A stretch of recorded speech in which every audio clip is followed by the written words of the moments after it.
AITA for calling the cops on a teenager who tracked down my house and was demanding I let him in? A few months ago, me and my family went out to watch a movie and then have dinner together. That includes my sister and my nephew. Two of my nephew's friends tagged along. They were friendly and nothing out of the ordinary. 2 weeks later, one of my nephew's friends, John, showed up in my doorstep and asked if he could come in.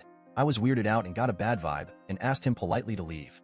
For context, I live alone with my daughter who's 11 years old, and a virtual stranger dropped by in our home unannounced. I looked by the camera and he was holding flowers and other stuff. So I figured this was just a dumb kid with my crush who thought he could woo an adult, but I asked him twice to please just leave and he wouldn't, saying he just had to see me and that he needed to tell me how much he loves me. This included a gross comment about me being a single mom. I told him I was calling the cops, and that's when he bolted. Cops later came, took my statement and just circled around to make sure he wasn't still nearby. I specified that yes, he was just a kid, but I barely knew him and he had tracked down my house and wouldn't leave until threatened.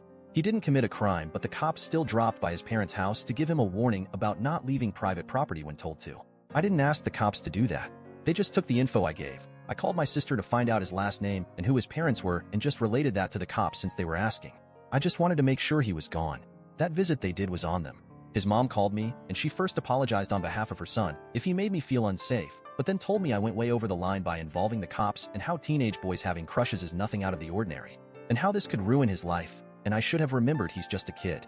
To top it off, my sister also told me I went over the top and how he's one of her son's good friends, and that I should have called her when he wouldn't leave, and she would have sorted it out. I went with my gut feeling, and I don't regret it. Now on to the next story. Story 2. AITA for defending a bride who left her husband at the altar. My husband attended a wedding. It was his kinda cousin/niece's wedding. I'm not sure how to describe the relationship, but they were close growing up. The wedding was a bit unique.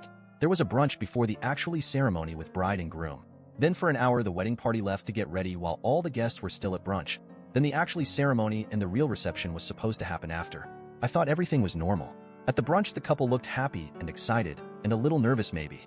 My husband had told me there had been a little drama leading up to wedding because the groom's family insisted that the groom's ex should attend wedding because they have a good relationship. The ex is an EMT and she apparently saved mother-in-law's life once. The bride didn't want the ex to attend, but she caved in. At the actual ceremony, as you might have guessed from the title, the bride never showed.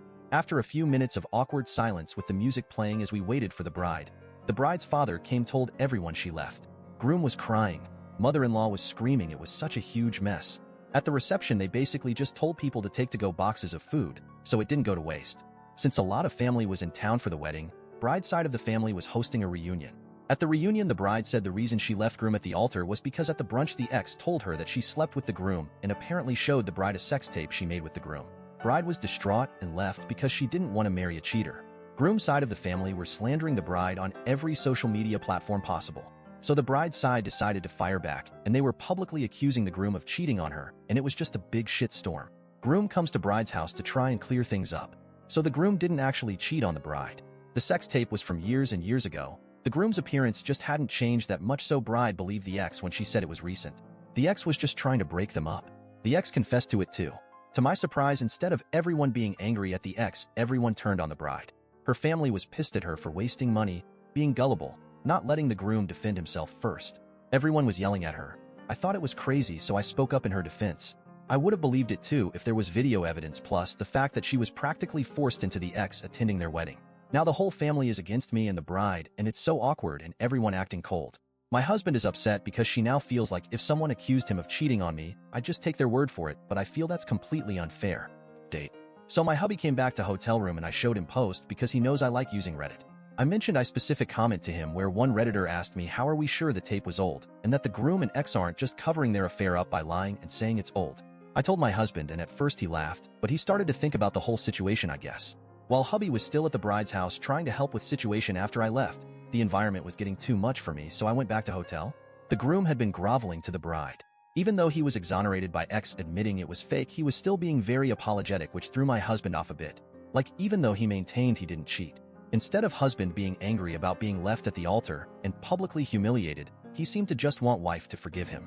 I thought this would be normal because groom probably feels horrible about allowing the ex to ruin the day and hurt the wife like that, but my husband said it was unusual behavior for the groom. Apparently the groom is the high horse type, and he would never apologize for a mistake that wasn't his. Husband knows the groom better than me, so my husband thinks it's plausible that the groom did cheat by the way he's acting, but he's not going to bring it up because of how high tensions are, and it might just make things worse. I also explained how and why I felt like my husband was being unfair to me by saying he thinks I'd believe anyone who accused him of cheating on me. He apologized and told me he was just stressed out earlier, and he feels like we wasted money in this trip and went seeing our kid for days over this wedding that got blown up over a lie. Bride texted me thanking me for defending her. Most of the slandering social media posts were taken down. The ex posted on social media playing victim. Well, not really, but she's posting like heartbreak stuff and those fucking depressed Bart Simpson memes. At her big age, the groom's mother pulled up the bride's house after I left and was threatening to burn the place down because she was mad the bride humiliated her son over a lie because it was such a huge wedding he had many co-workers and stuff there. I feel like I'm missing something, but I'm tired and it's been a long-ass day.